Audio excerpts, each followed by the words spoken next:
প্ৰিয় দৰ্শক মণ্ডলী, ৰাতিপুৱা ভাতৰ লগত খাবলৈ পাচলি এবিধো নাই। মায়ে দুখেৰে ক'লে, যাচোন বাৰীৰ পিছফালে পৰি থকা মাটিডৰা অকণমান খেতিৰ উপযোগী কৰি থৈয়া। সেয়েহে মই কোদালখন লৈ আহিলোঁ। আহি অকণমান মাটিখিনি খেতিৰ উপযোগী কৰি তুলিলোঁ। দুখীয়াৰ জীৱন কি কৰিব, এনেকৈ সমান কৰি তুলোঁ।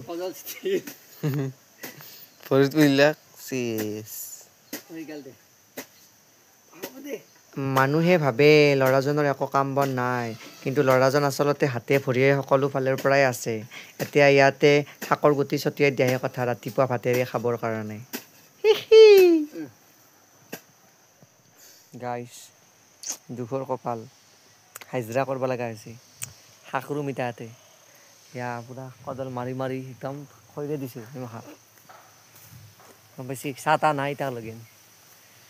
কাম কৰি খাব লাগিব, খেতিয়কৰ মানুহ আৰু খেতিয়ক জীৱন। দেউতাও খেতি কৰিছিল, মই খেতি কৰিব লাগিব আৰু পঢ়া পাতি নাই যিহেতু। খেতি আৰু মামাই ইয়াৰ সুধা চাকৰি দি আছে আৰু আমাৰ কপালত চাকৰি ক'ত আহিব আৰু। এটা ৱৰ্কাৰ আছে পিছফালে, খেতিয়ক। হা?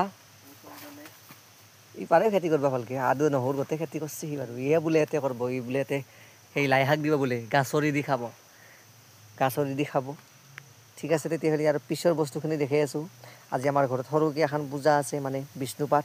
আইতাৰ মাহিলী আজি 1 মাহ হ'ল।